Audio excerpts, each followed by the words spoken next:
اعوذ باللہ من الشیطان الرجیم بسم اللہ الرحمن الرحیم۔ عزیزان من، آج ستمبر 1980 کی 5 تاریخ ہے اور درس قرآن کریم کا آغاز سورہ صافات کی آیت 75 سے ہو رہا ہے، 37/75۔ سابقہ آیات میں پہلے ان قوموں کا ذکر تھا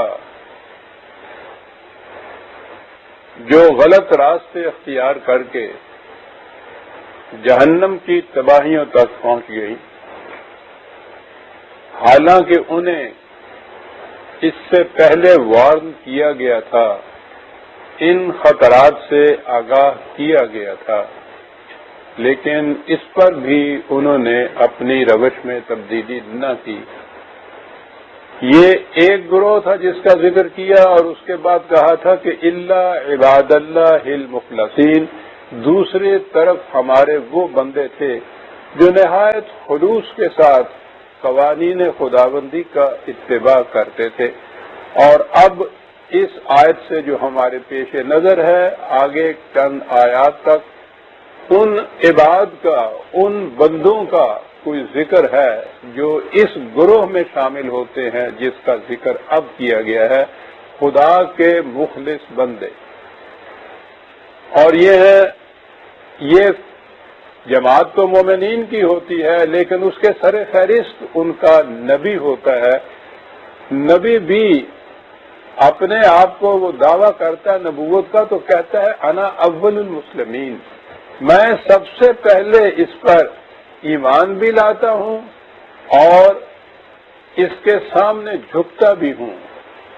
وہ اپنی وحی کی صداقت پر نبی خود بھی ایمان لاتا ہے اور پھر اس پر عمل پیرا بھی ہوتا ہے۔ تو اس لیے اس اعتبار سے نبی جماعت مومنین میں ہی داخل ہوتا ہے، شامل ہوتا ہے۔ تو قرآن کریم نے سلسلہ رشد و ہدایت کی ابتدا حضرت نوح علیہ السلام سے کی ہوئی ہے۔ وہ جو عام طور پر عرف عامہ میں مشہور ہے نا کہ سب سے پہلے نبی حضرت آدم علیہ السلام تھے۔ اب آپ کو تو پتہ ہے کہ قرآن کریم کی روح سے حضرت آدم علیہ السلام تو کوئی شخص تھے ہی نہیں۔ وہ جو آدم کا قصہ بیان ہوا ہے وہ تو تمثیلی قصہ خود آدمی کی داستان ہے۔ قرآن میں آدم نامی کسی شخص کے نبی ہونے کا ذکر نہیں ہے۔ نبوت کے سلسلے کا آغاز سارے قرآن میں جہاں بھی آیا ہے حضرت نوح علیہ السلام سے آیا ہے۔ تو یہاں بھی جب اس نے وہ جو عباد المخلصین تھے ان کا ذکر شروع کیا ہے تو حضرت نوح علیہ السلام سے ذکر شروع کیا ہے۔ وَلَقَدْ نَادَانَا نُوحٌ فَلَنِعْمَ الْمُجِيبُونَ۔ عام طور پہ یہ ذہن میں ہوتا ہے کہ قرآن کریم نے یہ انبیاء سابقہ یا اقوام گزشتہ کے جو قصے بیان کیے ہیں، ان کی داستانیں، ان کے تذکار جلیلہ، تو یہ اس لیے نہیں کہ یہ کوئی تاریخ کی کتاب ہے اور ان قوموں کی یہ تاریخیں لکھتا ہے۔ جو بھی قصہ، واقعہ یا داستان بیان ہوئی ہے اس میں ہمارے لیے ایک خاص سبق ہے، ایک خاص اصول ہے، ایک خاص قانون ہے، اور وہ اس قانون یا اصول کی عملی شہادت ہوتی ہے جو ان قصوں میں، ان داستانوں میں بیان کی جاتی ہے۔ تو قصہ حضرت نوح علیہ السلام جو شروع ہوا، جس داستان کا آغاز اس آیت سے ہوا، تو اس میں دیکھیے کہ ہمارے لیے کون سی ہدایت یا رہنمائی پوشیدہ ہے۔ یہ عجیب اتفاق ہے کہ یہ دور، یہ آیت اس زمانے میں ہمارے زیر درس آ رہی ہے جب ہمارا پورا ملک بالعموم اور لاہور خاص طور پر سیلاب کی زد میں ہے۔ حضرت نوح علیہ السلام کا قصہ تو سیلاب کا قصہ ہے نا، پانی کے طوفان کا قصہ ہے نا. تو گویا اس وقت تو یہ ہماری داستان اپنی ہے جو ہمارے سامنے ہے. سوال یہ ہے کہ اس قصے میں ہمارے لیے کیا ہدایت ہے, ہمارے لیے کیا رہنمائی ہے.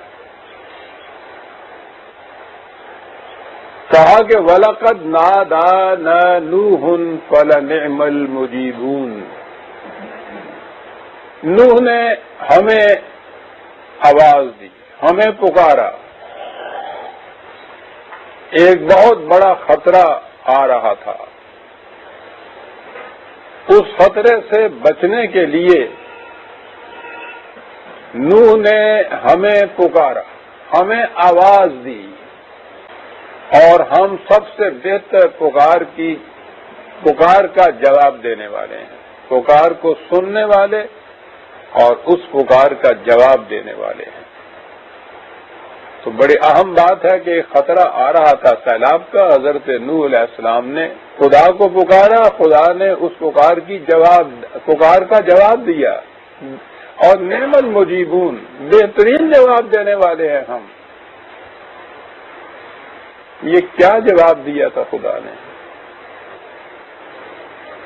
ہمارے ہاں یہ پچھلے دنوں جو طوفان آیا ہے, پہلے تو ہمارے ہاں یہ قحط بارہ تھا, خشک سالی تھی, بارش نہیں ہو رہی تھی. تو کہا گیا کہ خدا کو پکارنا چاہیے. چنانچہ مسجدوں کے میناروں سے تو ایک طرف مکانوں کی چھتوں پہ کھڑے ہو کے بھی اذانیں دینی شروع کر دی. ہم خدا کو پکارنا شروع کر دیا. خدا کا کرنا ایسا ہوا کہ بارشیں شروع ہوئی. اب جو شروع ہوئی ہیں تو بارشیں بند نہیں ہو رہی. تو آپ کو معلوم ہے کہ پھر کہا گیا کہ پھر خدا کو آواز دے. یعنی پہلے آواز دے کے تو اس سے بارشیں برسوانی شروع کی. اب اس کے بعد پھر کوٹھے پہ کھڑے ہو کے اذانیں دینی شروع کر دی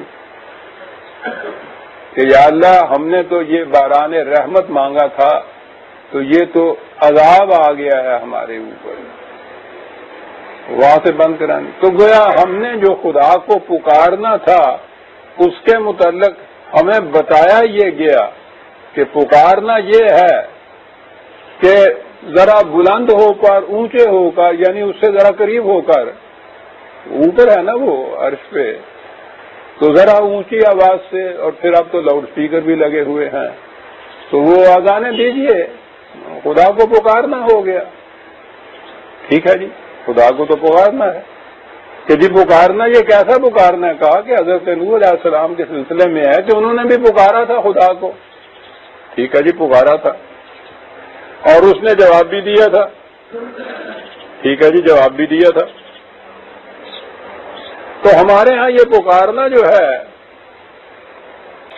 یہاں تک تو بیان کیا جاتا ہے کہ حضرت نوح علیہ السلام نے پکارا اور خدا نے اس پکار کا جواب بھی دیا. تو جواب کے معنی ہوئے کہ خدا نے انہیں اس سیلاب میں, اس طوفان میں, اس طغیان آب میں غرق ہونے سے بچا لیا خدا نے. یہ بات ذہنوں کے اندر ہوئی. اگر ہم یہ دیکھ لیتے کہ اس نے جواب کیا دیا تھا تو بات بن جاتی, ہماری بھی بن جاتی, ہم بھی بچ جاتے. ہم تو نہیں بچے نا, روز تباہی آ رہی ہے. تو پکارنے کا تو ہمارے ہاں یہ کہا گیا کہ چھتوں پہ کھڑے ہو کے اذانیں دو. ارے جہاں نادا تھا وہاں سے اگلی آیت میں دیکھ لیتے کہ اس نے جو کہا ہے کہ ہم بہترین جواب دینے والے ہیں, ہم نے جواب دیا, اور یہ ہمارا جواب تھا جس کی بنا کے اوپر نوح بچا. وہ کیا جواب دیا تھا خدا نے؟ جواب دیا تھا کہ نوح تم کہہ رہے ہو کہ ایک بہت بڑا طوفان آنے والا ہے, اس سے ہمیں بچائیے. کہا ٹھیک ہے, جواب سنیے. وَاصْنَعِ الْفُلْكَ بِأَعْيُنِنَا, کشتی بناؤ, سیلاب سے بچ جاؤ گے. جواب دیا جی, غور فرمایا آپ نے؟ بہترین جواب دینے والے ہیں ہم. اس سے بہتر جواب اور کیا ہو سکتا؟ سیلاب سے بچنا ہے تو کشتی بناؤ. وَيَصْنَعُ الْفُلْكَ, اور نوح نے کشتی بنائی. اور وہ اور اس کے ساتھ ہی بچ گئے. تو خدا کی طرف سے تو یہ جواب ملا. جواب ہمارے پاس موجود، لیکن ہمیں تو اتنا بتایا گیا تھا کہ بس چھت پہ کھڑے ہو کے اذانیں دے دیجئے اور اس کے بعد یہ خدا کی ذمہ داری ہے تمہیں بچا لے گا. اس نے تو نہیں بچایا. اس نے نوح کو نہیں علیہ السلام اس کو الگ یہ کہہ کے کہ تمہاری آواز ہم نے سن لی، دعا ہم نے سن لی، پکار ہم نے سن لی، جاؤ گھر میں بیٹھو سب ٹھیک ہو جائے گا. پکار کا جواب دیا ہے وسنا الفل، کشتی بناؤ. وہ یسنا الفل کا کشتی بنائی اس نے. تو آپ سوچئے کہ ہمارے لیے کیا اس داستان میں بھی ہمارے لیے کیا ہدایت ہے. سیلاب آنے سے پیشتر کشتی بناؤ بچنا چاہتے ہو تو. اس سیلاب سے بچنے کی جو مادی تدابیر ہیں وہ اختیار کرو. یہ ہے خدا کا جواب. وہ قانون ہدایت دیتا ہے کہ طوفانوں سے بچنے کے لیے یہ ہے کہ طوفان بلا یہ سیلاب جو ہے جس انداز سے تباہیاں مچاتے ہیں، سیلاب آنے سے پہلے ان کا سدباب کرو. سدباب وہی مادی اسباب جو ہے ان کی روح سے کیا جائے گا. حضرت نوح علیہ السلام اپنی دعا اور خدا کے جواب کے زور پہ تو نہیں بچے تھے، وہ تو کشتی کے ذریعے بچے تھے. ہمیں صرف یہی ہوا کہ کوٹھے پہ کھڑے ہو کے آزادیں دو، ٹھیک ہے چلیے پکار یہی. وہ اگلی بات جو تھی کرنے کی بات تو یہ ہے. کئی سال ہو گئے یہ اسی طرح سے ہوتا ہے. کبھی دریاؤں میں طوفان آتا ہے، کبھی بارشوں کی وجہ سے سیلاب ہوتے ہیں. بتایا ہمیں یہی گیا ہے کہ جب یہ انتہا تک پہنچ جائے خطرہ تو کوٹھے پہ کھڑے ہو کے اذانیں دیا کرو، تم خدا کو پکارا کرو، خدا کو تو پکارا کرو. اور جواب جو اس کا ملا ہے یہ کوئی نہیں بتاتا کہ اس کا جواب یہ ہے اس پکار کا. حضرت نوح علیہ السلام کو بھی اس نے یہ جواب دیا تھا، تمہیں بھی وہ یہی جواب دیتا ہے کہ اسناد فلک، سیلاب سے بچنا ہے تو کشتیاں بناؤ، بند بناؤ، پل بناؤ، یہ سارے سامان پیدا کرو جن سے سدباب ہو اس آنے والے طوفان کا. یہ ہمارا جواب ہے. حضرت نوح نے تو یہ جواب سن کے یسنا الفلک کشتی بنا لی. ہماری توجہ نہ کوئی اس جواب کی طرف مبذول کراتا ہے نہ ہم کشتیاں بناتے ہیں. اگلے سال پھر وہی کوئی شروع ہو جاتا ہے، ہم پھر اذانیں دینے لگ جاتے ہیں. اذانیں دیے چلے جاتے ہیں، تباہ ہوتے چلے جاتے ہیں. عزیزان من، یہ ہے قرآن کریم کے سمجھنے کا، یا قرآن کی روح سے ان باتوں کا جواب جو ہے ملتا ہے وہ تو وہی جواب دیا ہوا ہوتا ہے. اس نے ہر خطرے کے متعلق اس کا یہ جواب. اور پھر اگلی چیز، کشتی حضرت نوح علیہ السلام نے بنائی. اس کشتی میں بیٹھ کر وہ اور ان کے ساتھی جو تھے وہ غرق ہونے سے بچ گئے. وہ تو یہ ہوا، اور لفظ اگلا ہے وَنَجَّيْنَاهُ وَأَهْلَهُ مِنَ الْكَرْبِ الْعَظِيمِ. ہم نے نوح کو اور ان کے ساتھیوں کو اس بہت بڑے تباہی سے بچا لیا. ہم نے نَجَّيْنَاهُ، ہم نے بچا لیا. وہ اگر کشتی نہ بناتے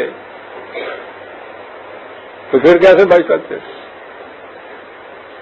یہ ہم نے بچا لیا کیا بات ہوگی؟ یہ پھر بڑی اہم بات ہے اس کے اندر. اللہ تعالیٰ اپنی ذمہ داریاں، اپنے وعدے، اپنے اعلانات انسانوں کی دنیا میں انسانوں کے ہاتھوں سے پورا کراتا ہے.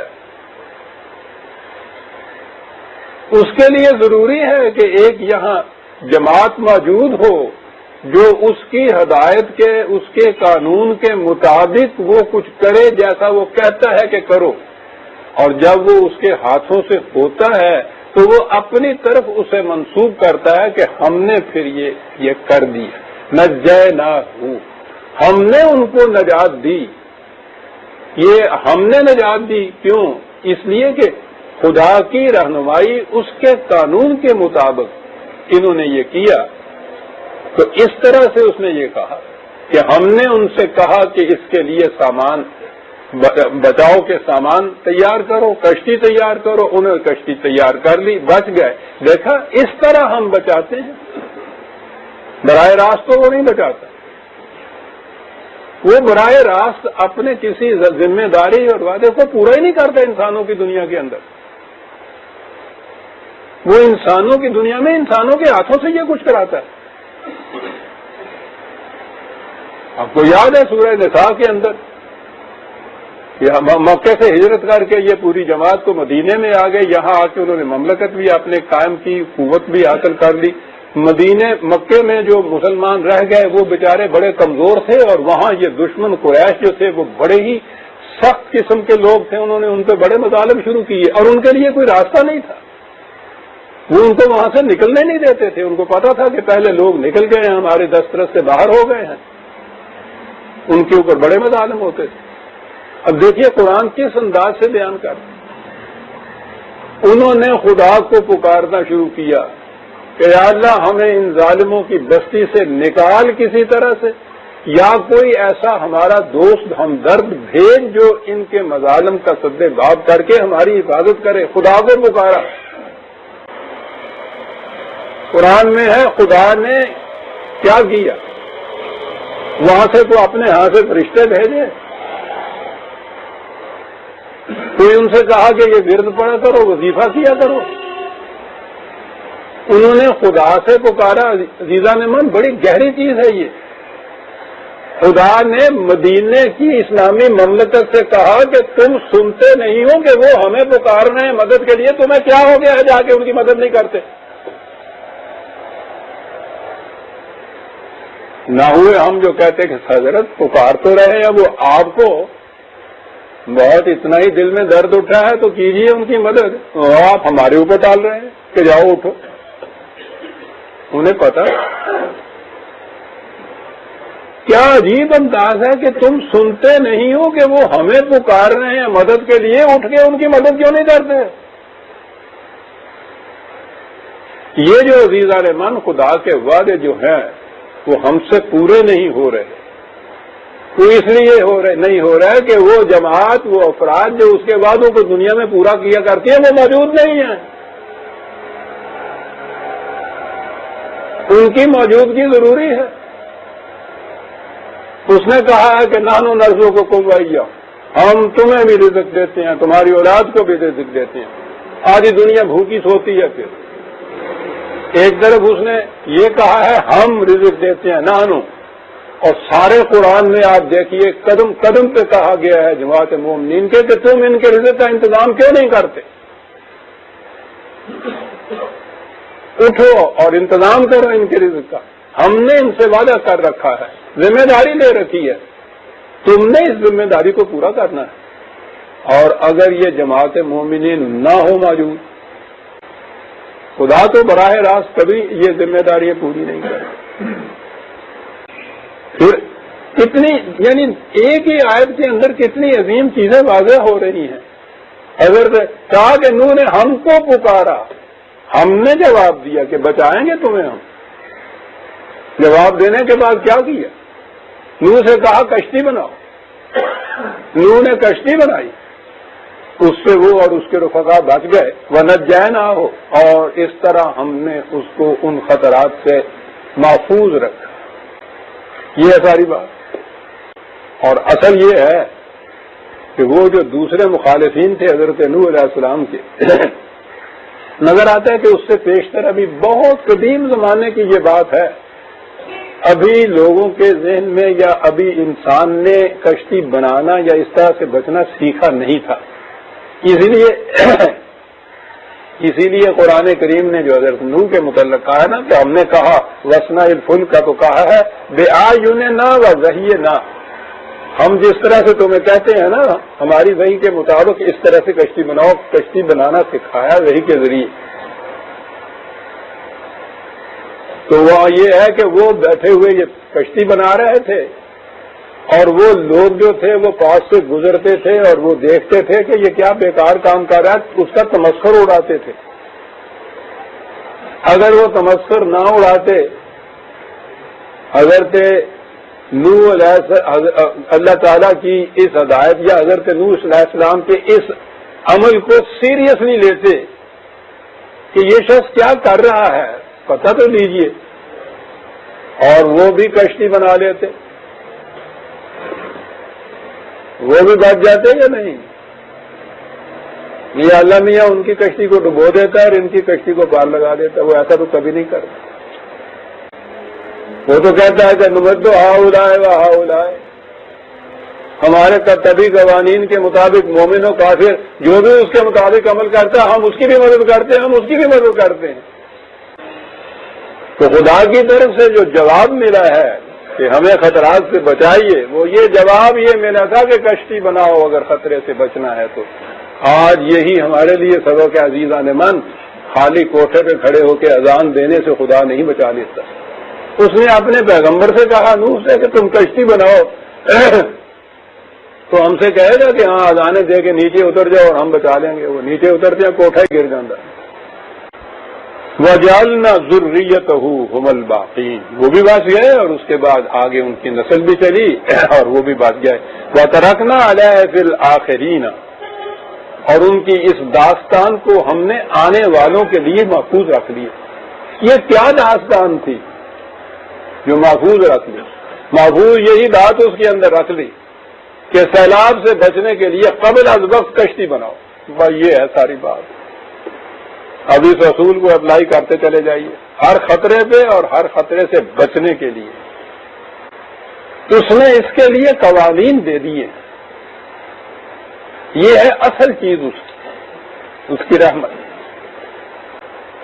اگر غلطی سے تم سینکھیاں بھی کھا لیتے ہو تو اس نے ایسی چیزیں بنا رکھی ہیں پہلے سے کہ اگر اس قانون کے مطابق وقت کے اوپر اس کی طرف رجوع کرو تو اس نقصان کا ازالہ ہو جاتا ہے۔ یہ ہے جہاں وہ کہتا کہ ہم بچا لیتے ہیں، وہ براہ راست نہیں کسی کو بچاتا، براہ راست کسی کو وہ چھپڑ پھاڑ کے جو رزق کہتے ہیں وہ نہیں دیتے، بھوکے مارتے ہیں۔ تو یہ چیز یاد رکھیے، ورنہ یہ اعتراض ہوتا ہے کہ خدا کے یہ وعدے کہاں گئے جو وہ کہتا ہے کہ ہم رزق دیتے ہیں تمہیں بھی تمہاری اولاد کو بھی۔ آدھی دنیا بھوکی سوتی ہے، رات کو بھوکی مار رہی ہے، کہاں ہے اس کا وعدہ؟ چلیے آپ کہیے کفار سے نہیں مومنوں سے ہے، مسلمانوں کی تو ان کی تو شاید ہی سوتی ہوگی، ہماری تو 75% بھوکی سوتی۔ کہاں ہے وعدہ؟ یہ اعتراض ہوتا ہے، کچھ جواب نہیں پڑتا ہمارے یہاں کے مدعا سے۔ اس کی نگاہ ادھر جاتی نہیں ہے کہ اس نے حضرت نوح نے آواز ندا دی، پکارا، خدا نے کہا ہم نے سن لی پکار، اگلی بات پہ اس کی نگاہ ہی نہیں جاتی۔ اس لیے کہ اگر وہ یہ چیز ہو کہ یہ کرو گے تو بچو گے تو اس کو پھر محنت کرنی پڑتی ہے نا ملا کو اپنی روٹی کمانے کے لیے۔ یہ ہے اصل چیز، وہ وہیں تک آپ کو کہے گا کہ ایسے وقت میں خدا کو پکارو، اذان دے دیا کرو۔ تو اصل چیز یہ ہے کہ ہر مرتبے کے لیے خدا کا قانون جو ہے وہ معلوم ہونا چاہیے کہ اس خطرے سے بچنے کے لیے اس کا قانون، اس کی رہنمائی، اس کی ہدایت کیا ہے۔ اس کے مطابق کشتی بنانی پڑے گی، آپ کو پیغمبر کو بنانی پڑے گی، ہم آپ کہاں سے بولیں گے؟ پھر وہ کہتے ہیں نجائے نہ ہو سلام علی نوح فی العالمین۔ دیکھا کیسے سلامتی ملی نوح کی؟ انا کذالک نجزی المحسنین، ٹھیک ہے، محسنین جو بھی حسنکارانہ انداز سے ہمارے قانون پہ عمل کرتا ہے اس کا یہ بدلہ ہوتا ہے۔ وہ بھی بچ گیا، اس کی آنے والی نسل جو تھی وہ بھی بچ گیا۔ انہ من عبادنا المؤمنین، عبادنا المؤمنین، ایمان بھی تھا اس کو اس چیز کے اوپر، عبد، پھر وہ معقوم بھی تھا اس کا، اس نے اس کے اوپر عمل بھی کیا تھا۔ اب تو اسی وقت بنتا ہے نا کسی کا کوئی جب اس کے کہنے پر عمل بھی کرے۔ یعنی آپ ملازم کو ملازمت سے نکال دیتے ہیں اگر وہ آپ کی بات تو سنتا رہے اور بیٹھ رہے، آپ اسے کہے کہ چلی جائیے اندر سے پانی لائیے اور بیٹھا ہوا کہ جی سن لیا ہے، سمجھ لیا ہے، ٹھیک ہے، آپ کو پیاس بھی لگی ہے بیٹھا ہوا، تو وہ تو آپ کا ملازم نہیں کہلا سکتا کہ جائے کہ عبد کا لفظ جو ہے وہ اس کے لیے استعمال ہو۔ انبیاء کرام کے لیے عبد کا لفظ استعمال ہوتا ہے، مومنین کے ساتھ عبد کیا مانے؟ اس بات کی سچائی پر یقین رکھنے والا اور پھر اس کے مطابق عمل کرنے والا، پھر عبد بنتا ہے انسان۔ اور سب سے بڑے عبد تو پھر محمد رسول اللہ صلی اللہ علیہ وسلم، عبدہ و رسول۔ تو سب سے بڑا مقام عبودیت پہلی چیز ہے اس کی صداقت پر یقین رکھنا کہ یہ واقعی ٹھیک ہے، کشتی اس نے جو کہا ہے تو یہ بچا لے گی، اور اگلی بات یہ ہے کہ اس کا پھر عبد بن جائے کہ اس نے جو کہا ہے مجھے وہ کرنا ہے، پھر وہ کرے. تو اس کو وہ کہتا ہے عبادنا المومنین ثم اغرقنا الاخرین. جنہوں نے وہ کشتی کی باقی جو رہ گئے جنہوں نے نہیں بنائی تھی وہ غرق ہو گئے، ان کو بھی اغرقنا ہی کہا ہے، ہم نے غرق کی. نہ براہ راست انہیں اس نے بچایا تھا، نہ براہ راست انہیں اس نے غرق کیا تھا. انہوں نے ہماری رہنمائی کے مطابق وہ سامان بچنے کا تیار کر لیا تو بچ گئے، ہم نے انہیں بچایا. انہوں نے اس کی نہ کیا تیار، اس کے لیے سرکشی برتی تو ہم نے ان کو غرق کر دیا. ٹھیک، یہ ہے پہلی چیز عزیزان من، جو داستان حضرت نوح علیہ السلام میں ہمارے لیے جو قانون، ہدایت، رہنمائی یا اصول ہے. وَإِنَّ مِن شِيعَتِهِ لَإِبْرَاهِيمَ، اسی گروہ میں ابراہیم بھی ہے. قرآن نے بتایا ہے کہ یہ سلسلہ وحی یا رشد و ہدایت شروع سے آخر تک مسلسل وہی ایک ہی دین ہے جو چلا آ رہا ہے. تو یہ حضرات انبیاء کرام ان امتکم امتن واحدتن، بلکہ کہا ہے انبیاء کرام سے کہ تمہاری یہ ایک امت واحدہ ہے، تم ایک ہی امت کے افراد ہو. انبیاء کرام ایک ہی سلسلہ رشد و ہدایت کی مختلف کڑیاں تھیں، یہ الگ الگ نہیں تھی. لا نفرق، ہم ان میں اسی لیے تفریق نہیں کرتے. تو اسی گروہ میں سے ابراہیم تھے. ابراہیم کی خصوصیت کبریٰ بتائی ہے، اذ جاء ربہ بقلب سلیم. بہت بڑی چیز ہے. دوسرے مقام پہ تو اہل جنت کے متعلق بھی ہے کہ وہی جو قلب سلیم لے کر آئے گا وہ ہے جنت کے جانے والا. حضرت ابراہیم علیہ السلام کے متعلق بقلب سلیم کہا ہے. ایک پہلی چیز ہے کسی چیز کی صداقت پر ایمان ہونا، اور جیسا میں نے ابھی عرض کیا ہے اگلی بات ہے اس کے عبد بننے کے لیے اس کے سامنے جھک جانا. یہ مقام کس طرح حاصل ہوتا ہے، اس میں پھر ہمارے لیے ایک بہت بڑا نقطہ اور بہت بڑا قانون پوشیدہ ہے.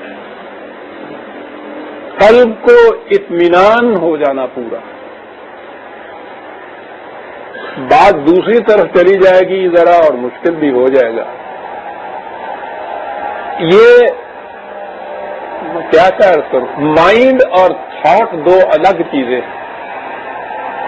کسی بات کا سمجھ لینا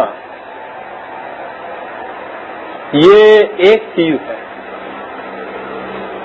سمجھنے کے بعد اس چیز کے اوپر عمل کرنے کے لیے تیار ہو جانا یہ دماغی بات نہیں ہے.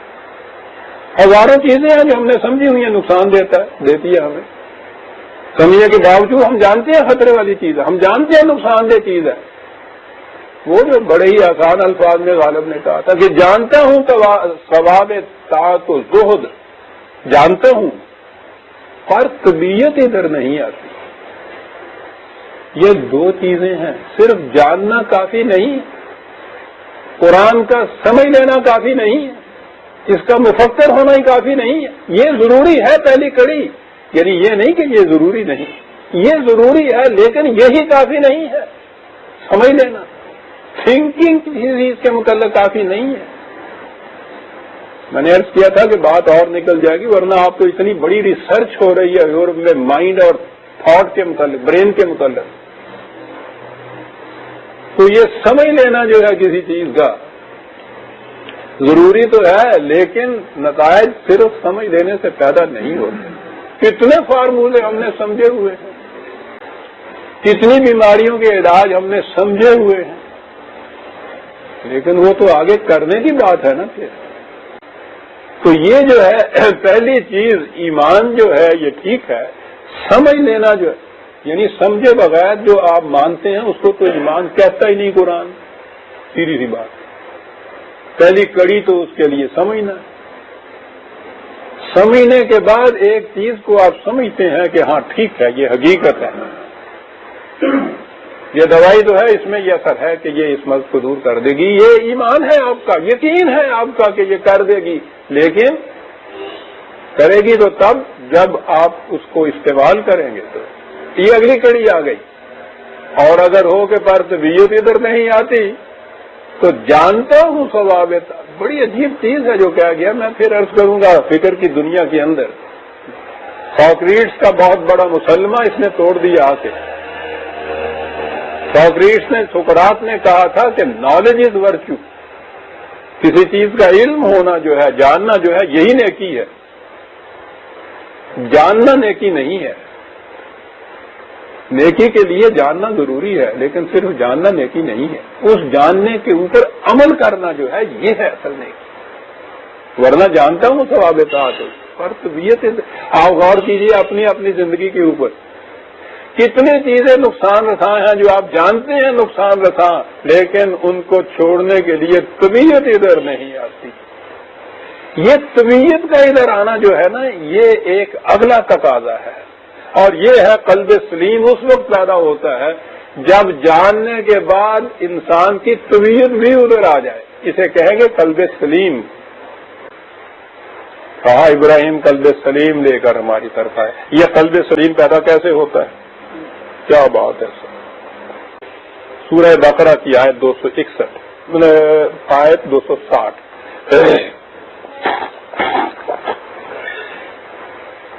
بڑے اہم مقامات ہیں عزیزان،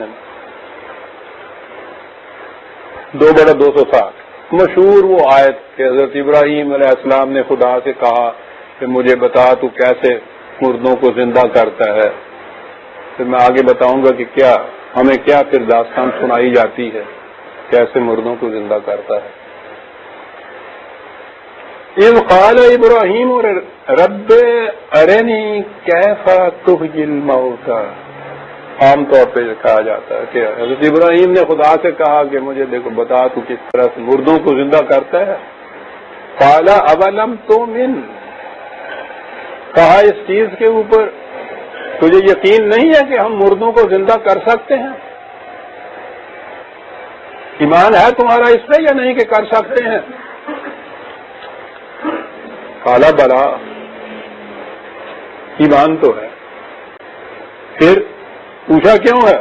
وَلَٰكِن لِيَطْمَئِنَّ قَلْبِي، اطمینان قلب چاہتا ہوں۔ قلب کا اطمینان، وہ تو پہلی چیز تھی، وہ انٹلیکٹ کی، مائنڈ کی سمجھنے کی بات تھی، سمجھے ہوئے تو میں ہوں اس بات کو کہ تو کر سکتا ہے۔ یہ دیکھیے اطمینان قلب کا چاہتا ہے، وہ دماغ کا نہیں۔ اب میں سوچ رہا ہوں کہ پہلے وہ بتاؤں جو ہمیں یہ داستان افسانے سنائے جاتے ہیں، ہاں وہی پہلے بتاؤں، تو پھر میں عرض کروں گا کہ کہہ کے گیا قرآن، تو ان کی بات پہلے سن لیجئے، سمجھ لیجئے کہ مسجد میں بیٹھے ہیں، واعظ کی مجلس میں بیٹھے ہیں، بات بیان ہو رہی ہے۔ حضرت ابراہیم علیہ السلام نے یہ کہا کہ یا اللہ مجھے بتا تو کیسے تو مردوں کو زندہ کرتا ہے۔ اس نے کہا کہ کیا تمہیں ایمان نہیں ہے؟ کہا جی مجھے ایمان تو ہے، لیکن دیکھنا چاہتا ہوں۔ دو بھائی، اچھا بتاتے ہیں تمہیں۔ کہا کہ 4 پرندے لے لو، کالا بتایا جا رہا ہے مردوں کو زندہ کرنے کا، یقین دلایا جاتا نہیں، اطمینان دلایا جاتا ہے۔ یقین تو دماغی چیز ہوتی ہے، اطمینان دلایا جاتا ہے مردوں کو زندہ کرنے کا۔ انہوں نے تو یہ مردے پوچھا تھا نا، یہ جو انسان مر جاتا ہے کہ پھر تو قیامت کو کیسے زندہ کرے گا؟ خود اربعۃ من الطیر فصرهن الیک ثم اجعل علی کل جبل منهن جزءا ثم ادعهن یاتینک سعیا۔ کہا کہ یہ جو کہانی بیان کی جاتی ہے کہ 4 پرندے لو، اور پھر یہ داستان گو وہ پرندوں کا نام بھی لیتے ہیں، وہ کبوتر ہے اور وہ ایک مرغ ہے اور ایک مور ہے اور پتہ نہیں چوتھا تیتر ہے، وہ پھر ان میں اختلاف ہو جاتا ہے۔ تو ان سے نہیں پوچھتا کہ آپ کا یہ سورس آف انفارمیشن کیا ہے، یعنی کہاں سے آپ کو معلوم ہوا کہ انہوں نے مرغ اور تیتر اور بٹیر اور کبوتر یہ لیے تھے؟ لکھا ہوا یعنی آپ کے ہاں کی جو تاریخ بھی آپ اٹھائیں نا، یہ بڑے بڑے ہمارے ہاں کے جو قابل اعتماد مورخ گزرے ہیں، حتیٰ کہ ابن خلدون جیسا بھی جس کا مقدمہ جو ہے تاریخ کا، وہ یورپ میں فلسفی آف ہسٹری پہ آج بھی سند مانا جاتا ہے، اتنے بڑے دماغ کا آدمی ہے۔ وہاں سے جب پھر مذہب کی دنیا میں تاریخ لکھنے شروع کرتا ہے، یعنی یہ اس کا مقدمہ ہے تاریخ کا۔ یورپ کی ہر زبان میں یہ اس کے ترجمے موجود ہیں، نصاب کے طور پہ پڑھایا جاتا ہے، اتنا بڑا مورخ قابل۔ لیکن جب تاریخ لکھنے پہ آتا ہے تو وہ پھر حضرت آدم علیہ السلام کی تاریخ شروع کر دیتا ہے لکھنا، حالانکہ تاریخ یا مورخ کے لیے ضروری یہ ہے کہ وہ سورس بتائے اپنے انفارمیشن کا، اس کے بغیر قابل اعتماد ہو ہی نہیں سکتی تاریخ۔ لیکن لکھی شروع ہوئی حضرت آدم علیہ السلام، حضرت حوا علیہ السلام، جنت کا قصہ، جنت کے باہر نکلنے کا قصہ، ان کا روتے پھرنے کا قصہ، کتنے ہزار سال روتے رہے، پھر ملنے کا قصہ، سارا قصہ اتنے بڑے بڑے مورخ لکھتے چلے آ رہے ہیں۔ تو جب ابتدا یہاں سے ہوتی ہے تو جب آگے تاریخ چلتی ہے، اسی لیے وہ تاریخ قابل سند ہی نہیں قرار پاتی۔ بہرحال چار پرندوں کے وہ نام تک دیے ہوئے تھا۔ پھر کیا کیا جائے؟ چار پرندوں کو ذبح کرو، ذبح بھی کر دیا، قیمہ کرو یہ۔ اچھا جی، پھر ان کو ملاؤ قیمے جتنے ہیں جی، یعنی یہ نہ ہو جائے کہ الگ الگ بٹیر کا الگ قیمہ ہو، مرغ کا الگ قیمہ، یہ ملا دو، ملا دیا جائے۔ ان کو چار جگہ مختلف پہاڑیوں کے کونے کے اوپر رکھ لیا، ٹھیک ہے جی۔ پھر بلاؤ، آواز دی، وہ جناب وہ ادھر کا مرغے کا قیمہ اتنا سا، اس میں جا کے ادھر کا اتنا، وہ 1 سیکنڈ کے اندر یہ سارا کچھ ہو گیا، وہ پھڑپھڑاتے ہوئے آ گئے۔ کہا کیوں؟ مردوں کو ہم زندہ کر سکتے ہیں یا نہیں؟ میں نے کہا ہاں سرکار کر سکتے۔ یہ ہوا جی۔ آپ نے اگر آپ پڑھتے ہیں یہ طلوع اسلام، تو پچھلے مہینے اگست کے طلوع اسلام کے جو لمحات تھے ان میں یہ لکھا گیا تھا کہ قرآن کریم مردہ قوموں کو زندہ کرنے کی بات کیا کرتا ہے، اور یہی الفاظ قرآن نے استعمال کیے ہیں مردہ اقوام کے لیے اور پھر ان کو زندگی دینے کے لیے، مردوں کو زندگی دینے کے لیے۔ اس آیت میں ایک لفظ ہے، وہ ہے سارا، وہ کلیدی لفظ جسے کہتے ہیں نا،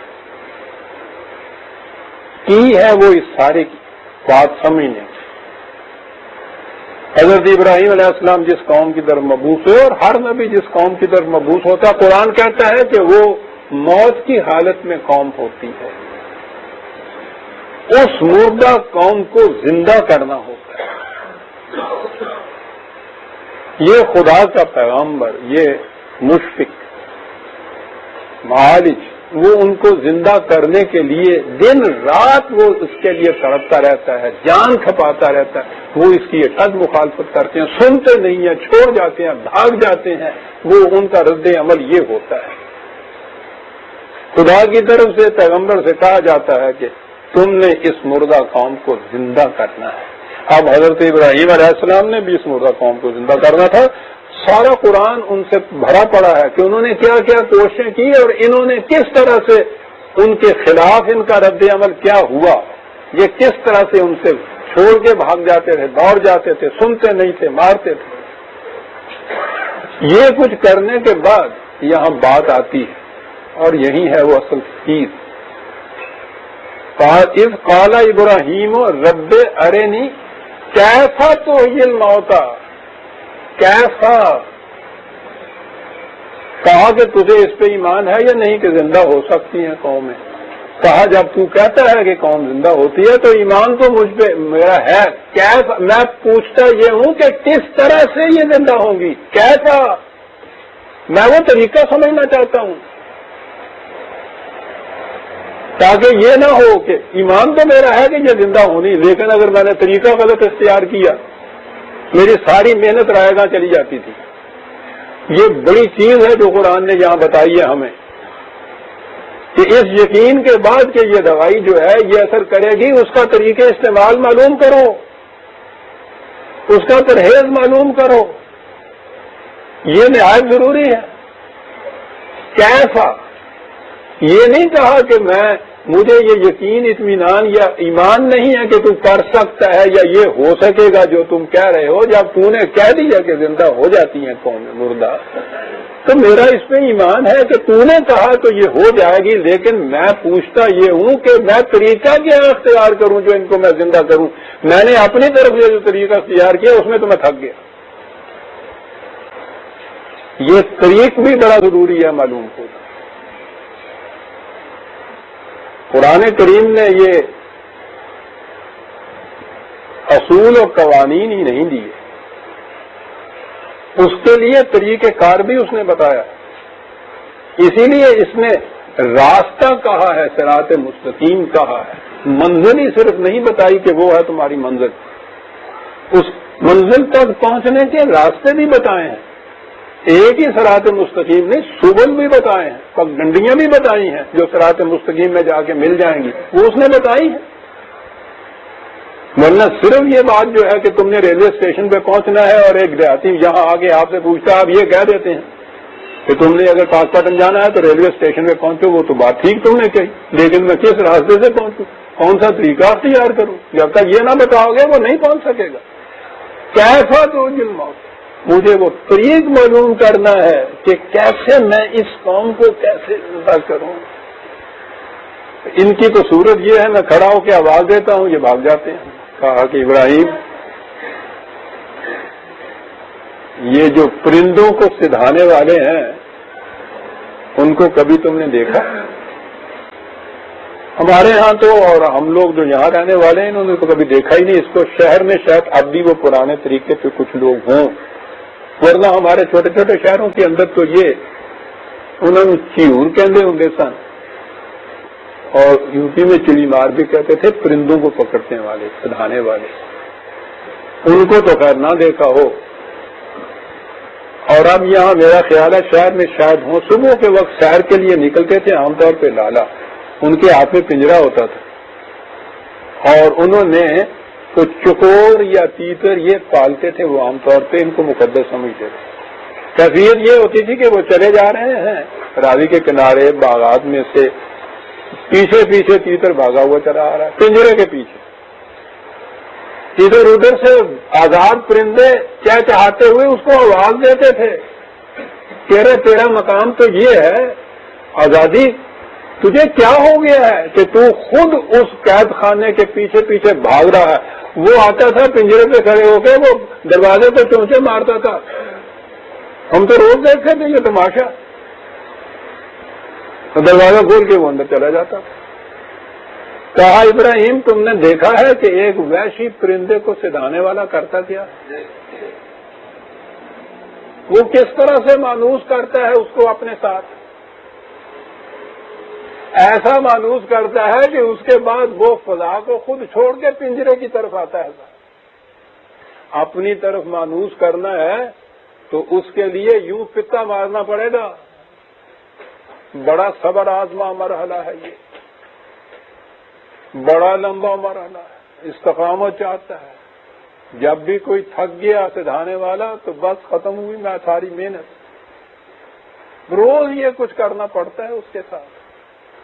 آج اب یہ کر دیا جاتا ہے تو پھر یہ قوم اس طرح سے گرویدہ ہو جاتی ہے کہ اگر تو کسی وقت ان کو جھاڑ بھی دے تو وہ پھر بھی تیرا ساتھ دے گی. اصل چیز ان کو اپنے ساتھ مانوس کرنے کی بات ہے. یہ ہے پرندے. یہ جو سر ہننا لفظ ہے نا یہاں، جس کو انہوں نے کہا کہ یہاں یہ لفظ ہے ہی نہیں کہ ذبح کرو اور قیمہ کرو، یہ ہے نہیں اس میں، تو وہ داستان بنتی نہیں ہے جب تک ان کا قیمہ نہ کیا جائے.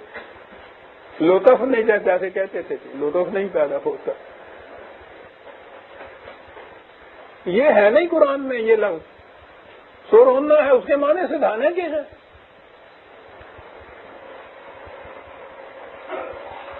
سدھاؤ.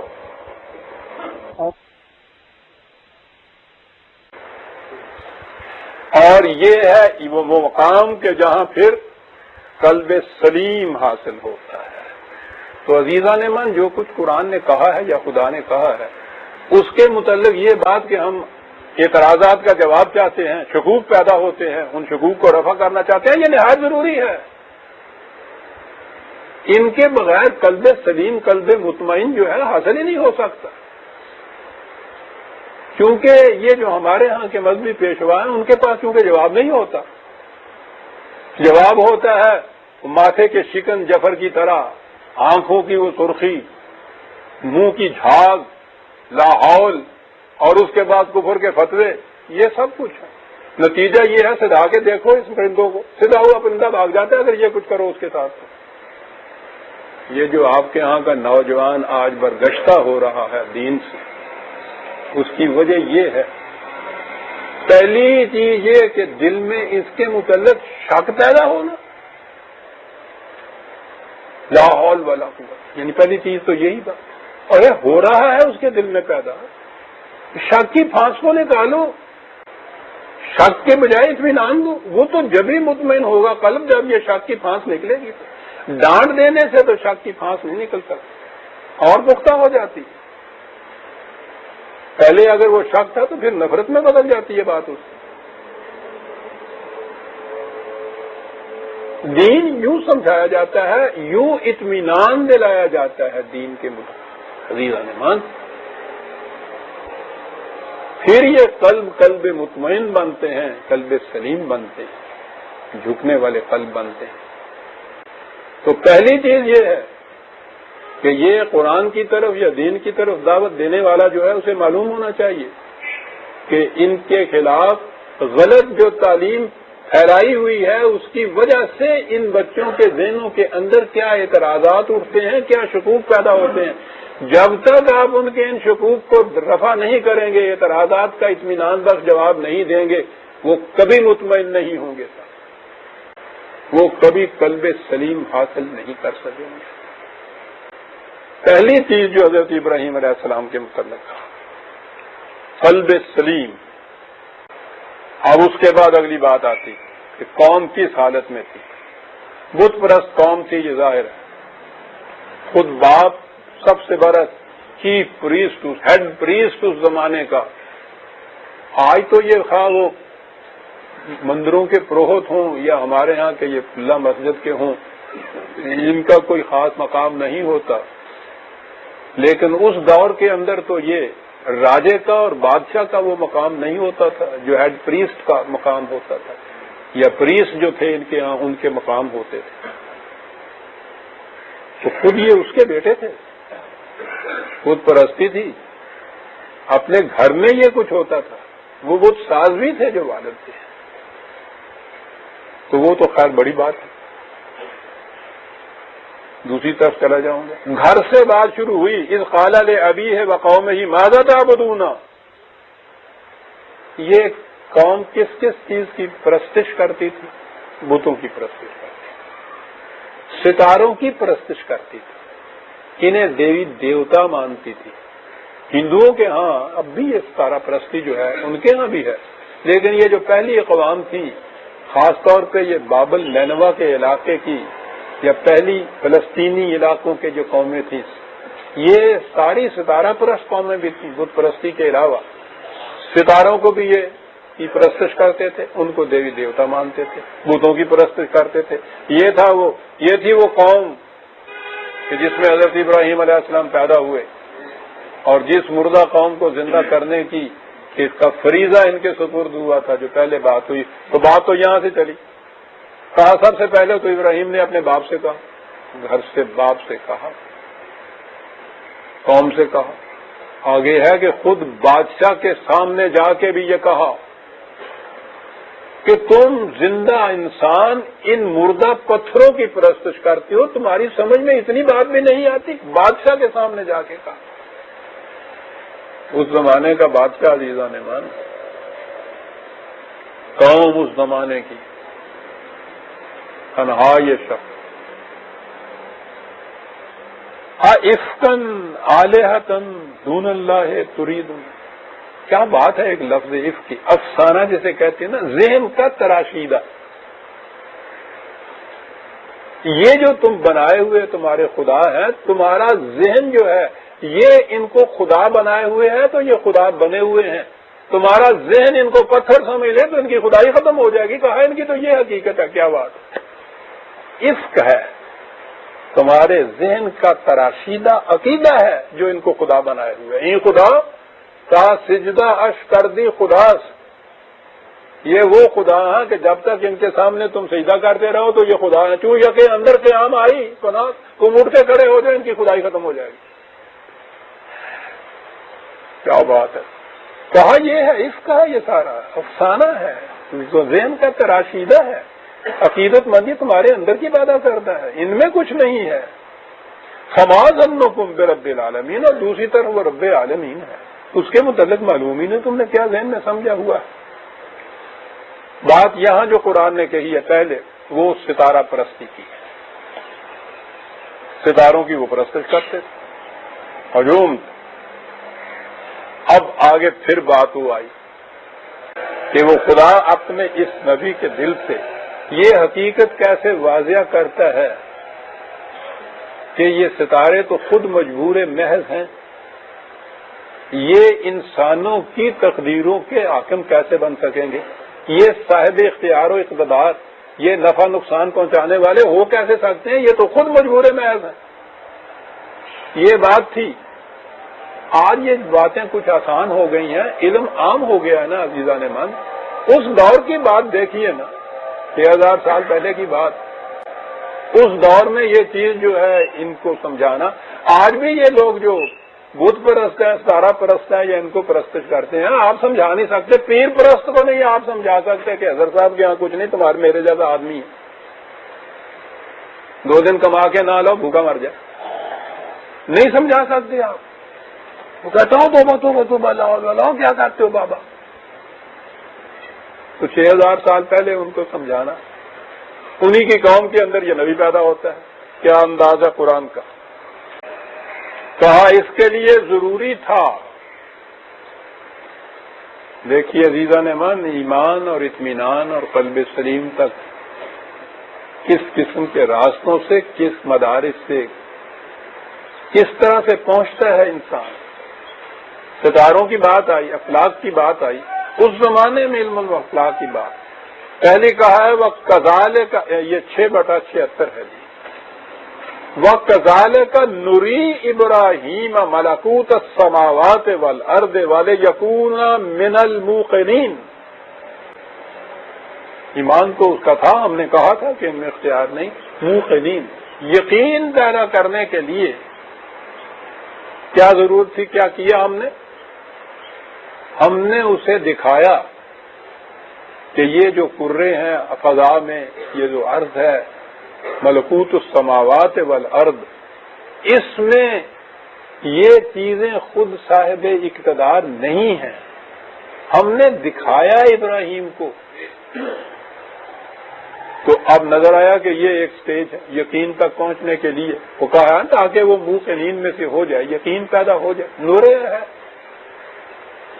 محض ایبسٹریکٹ ٹاک نہیں, تھیوریٹیکل بات نہیں, دکھانے کی بات ہے, یوں سمجھانے کی بات ہے. کہا دوسرا طریقہ یہ ہے سمجھانے کا. کیا سمجھانے کا طریقہ؟ وہ لوگ ان کی پرستش کرتے تھے. اب یہاں پھر ہماری افسانہ نویسی آ گئی. قرآن میں ہے فلما جن علیہ اللیل رأى کوكبا قال هذا ربی فلما افل قال لا احب الآفلین. ہمارے ہاں کے داستان گو جو ہیں یہ سارے واز والے, وہ کہتے ہیں کہ وہ بھی پرستش کرتے تھے. ان کی بھی یہ عادت تھی کہ ستارہ چمکا, انہوں نے بھی کہا ہمارا یہ معبود دیوتا ہے. حضرت ابراہیم نے بھی کہا کہ ہاں میرا خدا یہ ہے. انہوں نے بھی کہا دیا. پھر جب وہ ڈوب گیا تو کہا کہ نہیں یہ نہیں ہو سکتا. پھر آگے ہے کہ پھر دوسرے آگے ہے فلما رأى القمر, چاند نکلا تو وہ اس سے زیادہ چمکدار تھا. یعنی ان کے یہاں کا کہنا یہ ہے کہ حضرت ابراہیم نے کہا کہ ہاں ٹھیک ہے بھی میں مانتا ہوں یہ ہے معبود. وہ خدا کا ہے نبی, وہ ان چیزوں کے اوپر ان چیزوں کو معبود مانتا ہے. وہ ان کے ساتھ ہی خدا کا ایک پیغمبر جو دنیا کے تمام معبودان باطل کو مٹانے کے لیے آ رہا ہے, وہ مان رہا ہے خاک. اس کے بعد خود ہی یہ کہہ دے کہ نہیں بابا, لیکن مان تو رہا ہے نا. وہ کہتے ہیں نا کہ ماننا. پھر سورج نکلا, اس کے متعلق کہا کہ یہ ہے سب سے بڑا، یہ ہے پیغمبر۔ جب وہ ڈوب گیا تو کہا کہ نہیں۔ قرآن بات شروع کرتا ہے کہ ملکوت السماوات والارض کا ہم نے ابراہیم کو مشاہدہ کرایا تھا۔ خدا مشاہدہ کراتا ہے کہ کس کا اقتدار ہے اور یہ اقتدار والے نہیں ہیں، تو وہی خدا کا پیغمبر ان کو معبود ماننا شروع کر دے گا۔ بات کیا ہے؟ انداز ہے قرآن کے بیان کرنے کا کہ انہوں نے حضرت ابراہیم علیہ السلام کے قصے میں ایک بات ہمیں نظر آتی ہے، ان کا انداز جو ہے بیان کا، اسلوب جو ہے بات سمجھانے کا، دل نشینی کا، وہ بڑا ہی اطمینان بخش ہے۔ ایسا لاجک ہے اس کے اندر، جواب نہیں بن پڑتا۔ وہ لاجک جس میں وہ خام خواہ کٹ حجتیاں نہیں کرتا۔ وہ بادشاہ کے حضور پہنچ کے جب یہ کہا تھا، پہلی دلیل یہ دی تھی کہ میرا خدا مردہ کو زندہ کرتا ہے، زندہ کو مردہ کر دیتا ہے، تو کہنے لگا میں ابھی کر دیتا ہوں، یہ زندہ انسان ہے، میں حکم دیتا ہوں تلوار سے اس کی گردن کٹ جائے گی، اور یہ ہے اس کو پھانسی کا حکم ہوا میں معاف کر دیتا ہوں۔ انہوں نے کہا کہ یہ اس طرح سے نہیں آئے گا، لاجک وہ ہے جس کا جواب نہ ہو۔ کہنے لگے، اس کے بعد انہوں نے کچھ کہا ہی نہیں آگے، کہا کہ اچھی بات کیوں کیجیے، میرا خدا مشرق سے سورج نکالتا ہے، تم ادھر سے نکال کے بتا دیجیے، فبہت اللہ جی کا فرمان۔ یہ تھا انداز۔ لاجک ایسا ہونا چاہیے کہ کٹ حجتی آگے نہ چلے۔ انہوں نے کہا کہ یہ ستارہ نکلا ہے، یہ ہے معبود۔ کہنے لگے اچھا یہ ہے تمہارا معبود جو ہے، تم مجھے کہتے ہو کہ یہ میرا معبود ہے، ذرا تھوڑا سا توقف کیجیے، تھوڑا سا۔ اور وہ ستارہ تھا تھوڑے وقت کے لیے، وہ سامنے رہا، اس کے بعد وہ ڈوب گیا۔ کہنے لگے سرکار یہ کہہ رہے ہیں تم مجھے کہ معبود ہے جو ابھی تھا اور ابھی نہیں ہے؟ میں اب اس معبود کو کہاں ڈھونڈوں اپنے خدا کو، وہ تو ختم ہو گیا۔ کیا بات ہے۔ اور وہ اس کو نکال کے باہر تو لانے سے رہے کہ یہ دیکھ لو ہے۔ چاند نکلا تو انہوں نے کہا اس سے زیادہ چمکنے والا ہے، زیادہ دیر پا بھی ہے، کہنے لگے یہ معبود ہے۔ کہنے کی اچھی بات، کسے بھی دیکھ لیتے ہیں۔ اور اس کے بعد جب وہ ڈوب گیا تو اس کے بعد کہا کہ کیوں، اس کی بھی تو وہی حالت ہے۔ سورج کے متعلق اس نے کہا، انہوں نے کہا کہ بہت اچھا، شام تک انتظار کر لیتے ہیں۔ انتظار کیا، جب ڈوب گیا۔ لا احب العافلین بات کا کہا کہ میں تو ایک اصول جانتا ہوں کہ وہ جو کبھی ہے کبھی نہیں ہے وہ خدا نہیں ہو سکتا۔ اور بہت بڑی چیز کہہ گیا، جس میں تغیر ہے، چینج جس میں آ سکتا ہے، وہ خدا نہیں ہو سکتا، وہ زندہ اور پائندہ نہیں ہو سکتا۔ اور آج پوری دنیا کی سائنس اور فکر اس پہ پہنچی ہے کہ تغیر ہی ہے، چینج ہے ساری کائنات کے اندر، ہر شے کے اوپر جاری ہوتا ہے، اور صرف ایک ذات ہے خدا کی جو تغیر سے ماورا اور بلند ہے، اور اس کی صفات اپنے اندر منعکس کرتے چلے جاؤ تو انسان کی ذات بھی پھر خارجی تغیرات سے اثر پذیر نہیں ہوتی۔ برگسان کے الفاظ میں چینج لیس ان چینج ہو جاتا ہے، پھر تغیرات کی دنیا میں غیر متبدل ہو جاتی ہے انسانی ذات اگر وہ صفات خداوندی کو اپنے اندر منعکس کر لے۔ تو خدا کی پہلی چیز جو انہوں نے بتائی حضرت ابراہیم نے وہ ہے کہ وہ ایسا نہیں ہو کہ کبھی ہے کبھی نہیں ہے، تغیر نہیں اس میں آنا چاہیے۔ میں کسی تغیر آشنا شے کو اپنا خدا ماننے کو تیار نہیں۔ دیکھ رہے ہیں کیا انداز اختیار کیا گیا۔ اب آئیے ان کی طرف۔ ان کے بڑے بڑے میلے بھی لگتے تھے، یاترا ہوتی تھی، اور یہ تو لگتے ہیں اب بھی، ان کے بڑے بڑے میلے لگتے ہیں ہندوؤں کے، آپ دیکھیے جا کے۔ ہمارے ہاں عرس جو ہوتے ہیں آپ ان کو دیکھ لیجیے، وہ اس قسم کا بہت بڑا ایک میلہ تھا، ستاروں کا کوئی جشن ہوگا۔ کہا کہ یہ وہ داستان مسجد والی کہ حضرت ابراہیم سے کہا ان لوگوں نے آ کر کہ چلیے آپ اس میلے میں، تو فقال انی سقیم، ترجمہ کیا جاتا ہے کہ انہوں نے کہا کہ نہیں بات، میں بیمار ہوں، میری طبیعت اچھی نہیں ہے تو میں نہیں جاتا، طبیعت اچھی نہیں ہے۔ چلیے یوں بھی مان لیجیے اگر تو کیا بات ہے صاحب، ٹھیک ہے ہوگا، طبیعت مزمل ہوگی سب کچھ. نہیں جناب، داستان تو بنتی نہیں نا، اس میں لطف کیا پیدا ہوا پھر اس کے بعد؟ آپ حیران ہوں گے کہ آپ کے ہاں یہ حدیث بخاری کی حدیث سب سے زیادہ جس کو صحیح ترین کتاب مانا کہا جاتا ہے، اس میں کہا یہ جاتا ہے کہ رسول اللہ صلی اللہ علیہ وسلم نے معاذ اللہ فرمایا کہ حضرت ابراہیم علیہ السلام نے 3 دفعہ جھوٹ بولا تھا. معاذ اللہ. اول تو عزیزان مان، نبی کے دعوی نبوت جو ہے اس کی دلیل یہ ہوتی ہے کہ ہم اسے سچا مانیں، اور تو کوئی ثبوت نہیں ہوتا. وہ یہ چیز کہتا ہے کہ خدا کی طرف سے مجھے وہی ملتی ہے نا، ہم فرشتہ دیکھتے ہیں نا، وہ آواز سنتے ہیں، ہمیں پتہ کیسے چلتا ہے؟ وہ جو کہے کہ یہ میں خود کہتا ہوں تو وہ تو قابل اعتماد چیز ہے کہ ٹھیک ہے، لیکن وہ کہتا ہے کہ میں خود نہیں کہہ رہا، خدا کی طرف سے مجھ پر یہ وحی نازل ہو رہی ہے، تو یہ کیسے تسلیم کیا جائے؟ بات تو آگے چلے گی کہ ہم اس وحی کو پرکھ کے پھر دیکھ لیں گے، لیکن جب وہ یہ بات کہتا ہے اگر اس کے متعلق معلوم یہ ہو کہ یہ جھوٹ بولا کرتا ہے تو پہلی بات کے اوپر آدمی اٹھ کے چلا آئے کہ جاؤ جائے پھر ہی کہا جا ہو تک آیا یہ وجہ ٹوٹ پتہ نہیں میرے یہ نہیں نظر ٹوٹ سمجھ لے ملے کہ نہیں. معاذ اللہ، وہ تو یہ کہہ دیں گے.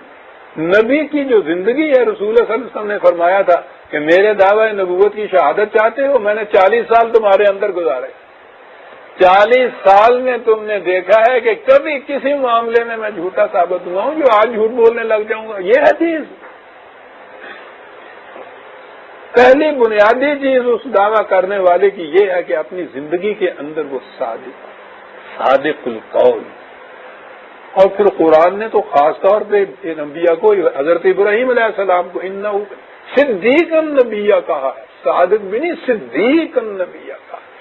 وہ صدیق النبیہ، ایک نبی صدیق، دوسرا نبی آخر الزمان صلی اللہ علیہ وسلم. اتنی بلندیوں کا یہ نبی کہہ رہا ہے اس کے متعلق کہ انہوں نے 3 دفعہ جھوٹ بولا تھا، یعنی وہ جھوٹ بولنے والے، یہ جھوٹ کی تائید کرنے والے. یا اللہ.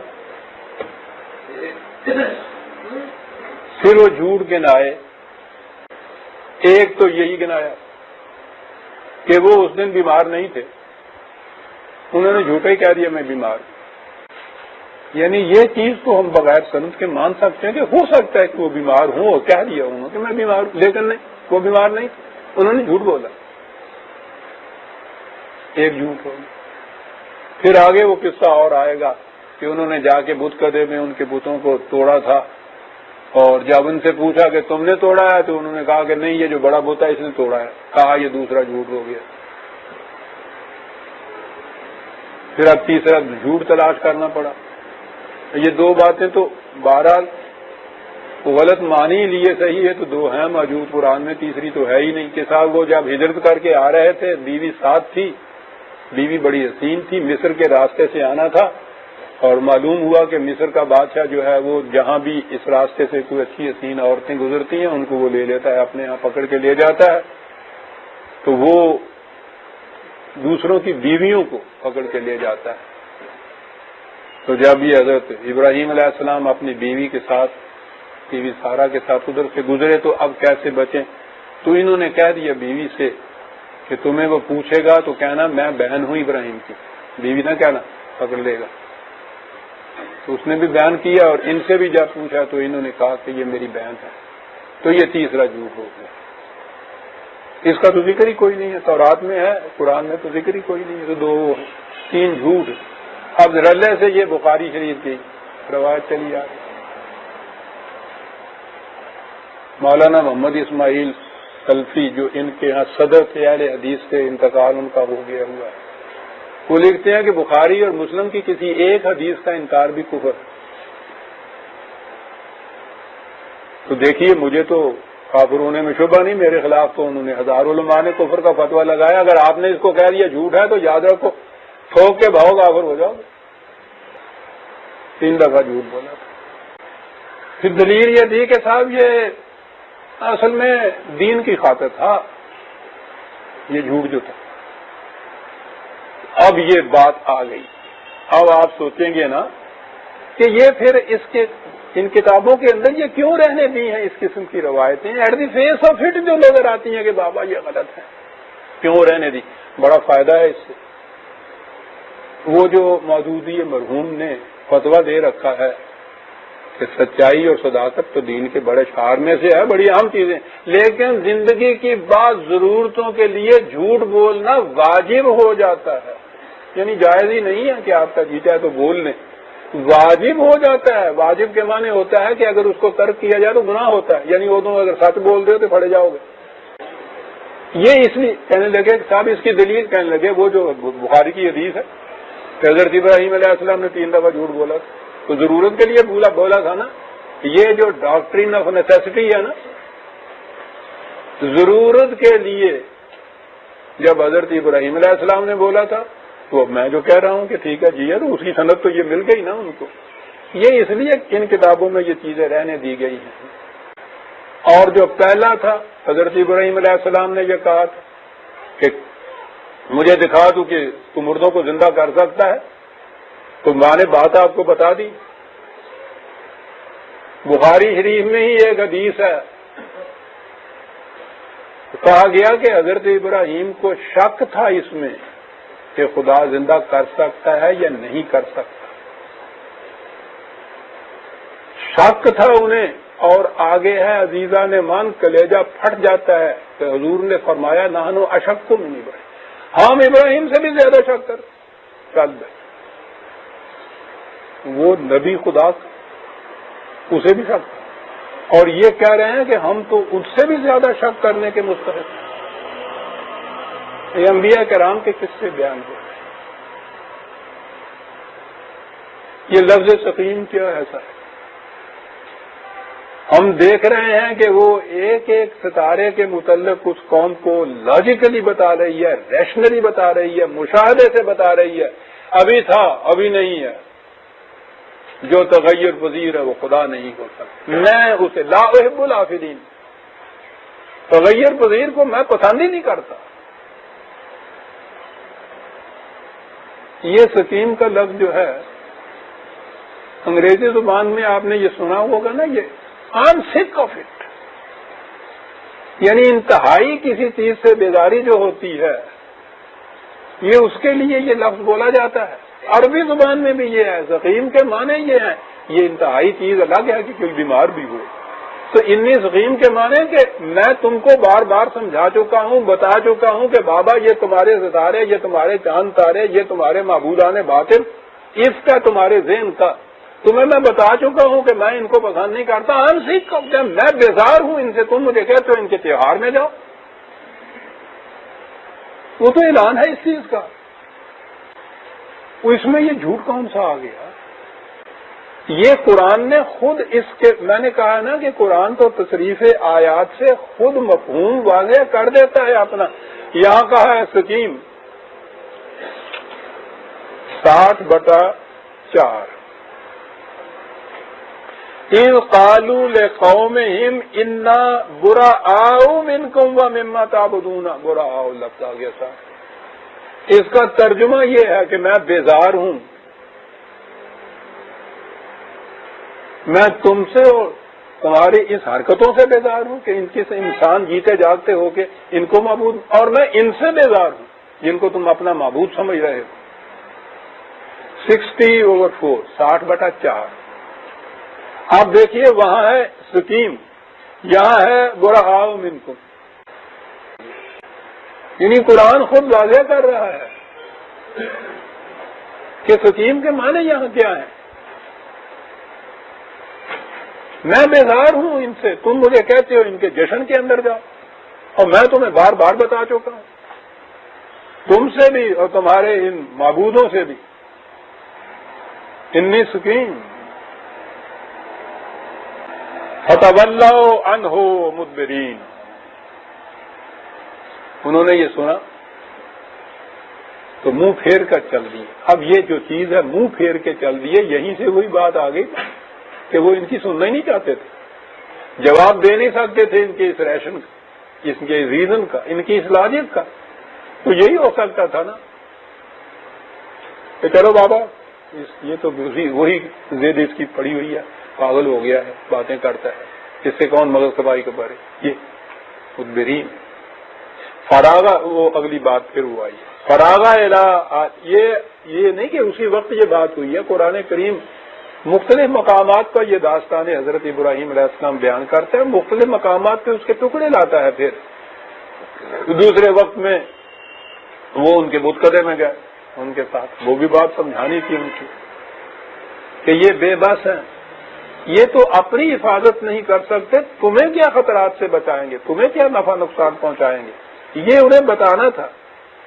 فراغ الی آلہتہم فقال الا تاکلون ما لکم لا تنطقون. کیا بات ہے، ان کے سامنے چلے گئے، بتوں کو دیکھا. اب انہوں نے ان کے حضور وہ بتوں کے سامنے تو لا کے بہت بہت سی چیزیں رکھتے ہیں، پھول تو خیر نچھاور کرتے ہیں، کھانے پینے کی چیزیں جو ہیں وہ لاتے ہیں، وہ نظر دیال کی چیزیں لا کے رکھتے ہیں. آپ قبروں میں بھی تو لے کے جاتے ہیں، وہ وہاں ان کے بتوں کے سامنے رکھی ہوئی. اب یہ انہیں سمجھانا چاہتے ہیں کہ یہ پتھر ہیں، ان سے نہیں کچھ کہتے، ان سے کہتے ہیں بتوں سے کہ کیوں بڑے میاں کھاتے کیوں نہیں ہو، نظر نہیں آتا کہ آپ کے سامنے کیسی عمدہ عمدہ مٹھائیاں رکھی ہیں، کیا انداز ہے. انہیں بتانے کی بات ہے نا کہ یہ ہے، ان سے نہیں کہتے کہ یہ دیکھیے تم نے رکھی ہیں یہ کھاتے نہیں، ان سے کہتے ہیں کہ کھاتے کیوں نہیں، کچھ نہیں کہا کہ بھائی بولتے کیوں نہیں ہو، ارے کوئی جواب تو دو. بڑا انداز ہوتا ہے. تو پھر اس کے بعد ایک دن ایسا بھی اتفاق ہوا کہ وہ گئے، یہ لوگ کہیں باہر گئے ہوئے تھے، وہاں سناٹا سا تھا، وہاں گئے، انہوں نے ایک کا بازو توڑا، اس کا ہاتھ توڑا. یہ وہ بت شکنی نہیں ہے جس کا اعتراض کیا جاتا ہے. وہ تو میں نے کہا نا کہ وہ ایسی قوم کو اس انداز سے محسوس طریقوں سے سمجھاتے چلے آ رہے تھے کہ شرف انسانیت کے خلاف ہے اس قسم کے بتوں کو، پتھروں کی مورتوں کو، ان کو خدا بنا لینا اپنا. قال اتعبدون ما تنحتون، کہا سوچو تو صحیح، پتھر ہوتا ہے اس میں تو کچھ بھی نہیں ہوتا، تم اپنے ہاتھ سے اس کو گھڑ کے اس میں خدا بنا دیتے ہو نا. یعنی اسی پتھر کو اگر تم چاہو تو اس کی بندر بھی بنا سکتے ہو، اس میں پتھر میں سے سنگ تراش اس میں سے چیزیں بناتا. کیا لگا تم نے اس کی شکل آدمی اسی بنا دی ہے کچھ، وہ خود اپنے ہاتھ سے تراش کے اس کی شکل ایسی بناتے ہو، پھر اس کے سامنے سجدے کرنے لگ جاتے ہو. کچھ تو سوچ، کیا انداز ہے. واللہ خلقکم وما تعملون، تمہیں بھی پیدا کیا اور ان پتھروں کو بھی جنہیں تراش کے تم یہ اپنے لیے معبود بنا لیتے. یہی بات کہی. بہرحال دوسری جگہ یہ ہے کہ اس کے اوپر بڑا شور مچا، طوفان برپا ہوا. جی ہاں، وہ تو چاہتے تھے کسی طرح سے ان کے اوپر ہاتھ ڈالیں، ابھی تک ایسا موقع نہیں ملتا تھا. یہ ایسا موقع ملا کہ عوام کو مشتعل کرنے کے لیے بڑی چیز سامنے آ گئی کہ دیکھو تمہارے خداؤں کو اس نے کیا کہا. صاحب کسی کے بت کو اس طرح سے اس کی عام لفظی توہین ہی برداشت نہیں کی جا سکتی. اشتعال دلانے کے لیے بڑی چیز ہوتی ہے کہ جائے کہ یہ کچھ کیا جائے. قرآن نے دوسرے مقام پہ کہا ہے کہ ان لوگوں نے کہا کہ بھائی یہ انڈا ختم کرو، اور تو کوئی صورت نظر نہیں آتی، ساری قوم متفقہ طور پہ یہ فیصلہ کر لے، ریزولوشن پاس کر لے، انہیں جلا دو اور دوسری جگہ ہے جلاؤ، اور اس طرح اپنے معبودوں کی مدد کرو، یعنی ان کی مدد کرو. وہ بیٹھے باہر قرآن نے تو یہاں اتنا سے کہا قالوا ابنوا له بنيانا فألقوه في الجحيم، اس کے لیے کوئی بھٹی بناؤ، آگ سنکاؤ، اس میں ڈال دیتے ہیں، بھسم ہو جائے گا. یہ ایک طریقہ ہے. یہ کچھ انہوں نے، بڑا جوش تھا، بڑا غصہ تھا، بڑا غضب تھا، بڑا اشتعال تھا، یہ کچھ انہوں نے کہا. یہ اب پھر آ گئے ہمارے یہاں کے داستان میں. تفسیروں میں آپ پڑھیے، ایک فرد ہے، ایک انسان ہے، یعنی اس کو جلانا ہے صرف. تفسیر آپ کی پڑھیے، پتہ نہیں کتنی لمبی میل، کتنے لمبے میل چوڑی یہ ایک عمارت بنائی، دیواریں بنائی، کھودی، اس کے اندر پھر پتہ نہیں کتنے مہینے تک وہ لکڑیاں جمع کرتے رہے. یہاں یہ بھی ہے کہ وہ ان کے یہاں کی عورتیں منت مانتی تھیں کہ میرے ہاں یہ بچہ پیدا ہو جائے تو میں اتنی لکڑیاں جا کے ڈالوں. یعنی اس قوم نے یہ کچھ کیا اور اتنی لکڑیاں وہاں کمار لگ گیا. کمار لگنے کے بعد اب آئی اصل چیز کہ بھائی ٹھیک ہے، لکڑیاں جمع کی، کمار لگ گیا، آگ لگائی، بھڑک اٹھی، ڈال دیا. آگے پھر وہ معجزہ آ گیا کہ اللہ تعالیٰ نے اس آگ کو پھول بنا دیا اور یہ بچ گئے. ان لوگوں کے سامنے جنہوں نے یہ سب کچھ کیا، اتنے بڑے شعلے والی آگ میں ڈالا اور آگ پھول بن گئی اور وہ کافر کے کافر ہی رہے. یعنی یہ آخری چیز ہے نا جو دکھا دی جائے. لیکن ادھر آ کے ہمارے ہاں پھر آئے لاستنگ کو، یہ سب کچھ کر دیا، اتنی لکڑیاں جمع کر دی، یہ سب کچھ ہو گیا، ان لکڑیوں کو آگ نہیں لگ رہی. یہ تو گلیاں توڑ لیا کہ جی آگ نہیں لگ رہی. بڑے جتن کیے، کچھ نہیں ہو سکتا. پھر بخاری شریف آ گیا. یہ آپ کو پتا ہے یہ گرگٹ ہوتی کوڑ کے لیے کار والا، یہ وہ اتنا بڑا گلفڑا جو پلاتا ہے اس کو گرگٹ جس کو کہتے ہیں.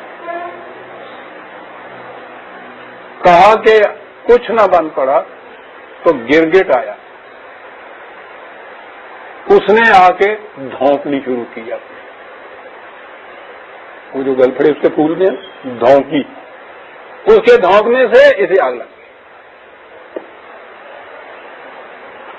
اور اسی لیے بخاری میں کہ حضور نے فرمایا کہ گرگٹ جہاں ملے اس کو تم مار دیا کرو، کہ انہوں نے ابراہیم علیہ السلام، اس نے ابراہیم علیہ السلام کی آگ کو دھونک کے جلایا تھا اور وہ جل گئے تھے.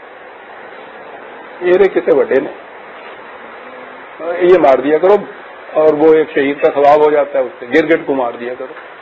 یہ بھی اس میں. اور قرآن نے جو یہاں یہ کچھ کہا اور اس کی اگلی ہی آیت فَأَرَادُوا بِهِ كَيْدًا، وہ ارادہ کر رہے تھے کسی خفیہ تدبیر کا. کیا کہتے ہیں خفیہ تدبیر کو؟ اور ارادو خود کہہ رہا ہے کہ وہ ابھی ارادے کر رہے تھے اس چیز کے.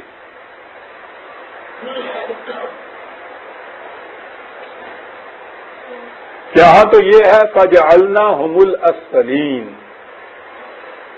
ان کے ارادوں کو ہم نے ناکام بنا دیا. ارادوں کو ہی ناکام بنا دیا. کیا کیا؟ دو جگہ ہے اس کے متعلق. ایک تو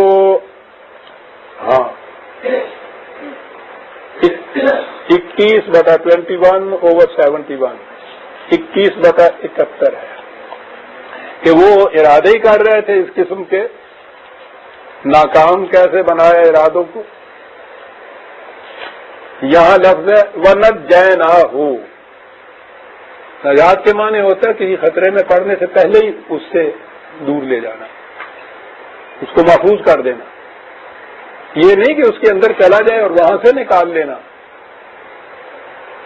نہ، وہ ہونے ہی نہ دینا، اس سے پہلے ہی خطرے سے محتاط کر لینا. یہ کیا صورت تھی؟ یہ کس طرح سے مت جانا؟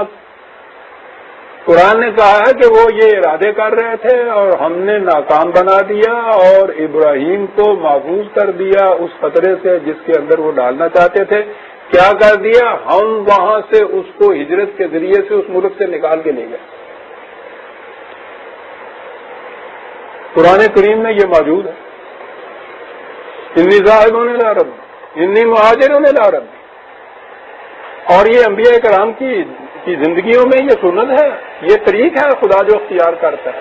ہر عظیم خطرہ جب وہ انتہائی ایکسٹریم پہ پہنچ جاتا ہے اس وقت پھر یہ صورت ہوتی ہے کہ وہ نبی اس وطن کو چھوڑ کے چلا جاتا ہے. اس طرح سے ان کے جو ارادے ہیں وہ ناکام رہ جاتے ہیں۔ قریب قریب ہر نبی کی داستان میں قرآن نے بتایا ہے۔ خود نبی اکرم صلی اللہ علیہ وسلم کی آخری ہجرت، انی مہاجرن کہا ہے حضرت ابراہیم علیہ السلام نے کہ میں دیکھو گیا اپنے خدا کی طرف۔ اور پھر میں نے عرض کیا تھا نا کہ یہ جو اپنے خدا کی طرف، یہ نہیں کہ یہاں خدا نہیں تھا اور وہ وہاں تھا جہاں وہ جا رہے تھے، اس کے معنی یہ ہیں کہ اس مقام میں تو کوئی خدا کا ماننے والا نظر ہی نہیں آیا، میں یہاں سے چھوڑ کے وہاں جاؤں گا جہاں کی فضا سازگار ہے خدا کے نظام کے قیام کے لیے۔ اور یہ وہاں اپنے وطن کو چھوڑ کے فلسطین کی طرف آ گئے، ہجرت کر کے آپ بھی، اور قرآن نے کہا ہے کہ ان کے ساتھ ان کے بھتیجے حضرت لوط بھی تھے اور ان کے رفقا بھی، وہاں سے وہ چھوڑ کے وطن کو ہجرت کر کے وہاں سے خدا نے ان کی سازش کو ناکام بنا دیا۔ سوال ہی نہیں کہ اس میں وہ ڈالے گئے ہوں اس آگ کے اندر، اور وہ کہتے ہیں کوئی بعض مفسرین کے مطابق 40 دن رہے، بعض کے مطابق 50 برس، پوچھو تو صحیح کہ سورس آف انفارمیشن کیا ہے، صاحب 40 دن رہے 50 دن رہے، بعض کہتے ہیں اسی وقت، اور بھی ہے داستان میں لوگ، وہ تو بات ہی رہ گئی کہ وہ آگ تو بھڑکا دی، اب وہ اتنی اونچی دیواریں بنا دی تھی، اتنی اونچی وہ تھی وہ لکڑیاں، کہ اب ان کو اس میں ڈالیں کیسے، یہ اور مصیبت۔ یہ اہتمام تھے، اور ایک مشتے پر کے لیے ایک آدمی کو آگ میں ڈالنا، بات سمجھ میں نہیں آتی۔ تو کسی دوسری جگہ کا، غالباً وہ ایران کا ہی تھا، کوئی انجینئر، وہ جیسے آپ کے ہاں کرین ہوتے ہیں نا، منجنیقیں ہوتی تھی اس زمانے کے اندر، وہ جو ایک چیز کو یوں پھینکتی تھی، تو اس نے آ کے ایک منجنیق بنائی، ٹرین سا بنایا، اس منجنیق کے ساتھ ان کو باندھ کے پھر جیسے یہ گولا پھینکتی ہے نا، تو اس طرح سے ان کو الٹا کے اور اوپر سے پھر پھینکا، اور اس طرح سے وہ اس آگ کے اندر گئے، اور پھر اس کے بعد وہ آگ پھول بن گئی، گلزار بن گئی۔ قرآن کہتا ہے کہ ہم نے انہیں اس خطرے سے پڑھنے ہی نہیں دیا، اس سے پیشتری بچا کر لے گئے اس کو، اور وہ بچا کے لے گئے انی ذاہبون الی ربی، وہ وہاں سے ہجرت کر کے دوسرے مقام پہ چلے گیا۔ اور آگے وہ قصہ آتا ہے، قال انی ذاہبون الی ربی سیہدین، میں ذرا وہاں وہ مجھے بتائے گا پھر کہ یہ سارا مشن جو ہے وہ کس طرح کامیاب ہوگا۔ رب ھب لی من الصالحین، اگلی بات پھر شروع ہوتی ہے کہ وہاں جا کے اس نے کیا دعا مانگی، وہاں جا کے پھر کس طرح سے وہاں ان کے ہاں بیٹے پیدا ہوئے، اور اگلی آیتوں میں وہ پھر اس میں وہ جو ہے نا 2-4 ذرا سخت مقام آتے ہیں، تو وہ ہے حضرت اسماعیل علیہ السلام کے ذبح کرنے کا واقعہ، اس میں بھی پھر جو کوئی زیب داستان نے کیا ہوا ہے وہ ہمارے سامنے آئے گا۔ آج تو وقت ہو گیا، ہم سورہ صافات کی آیت 100 تک آ گئے یا 99 تک آ گئے، اور 100 آیت سے آگے لیں گے۔ ربنا تقبل منا انک انت السمیع العلیم۔ شکریہ۔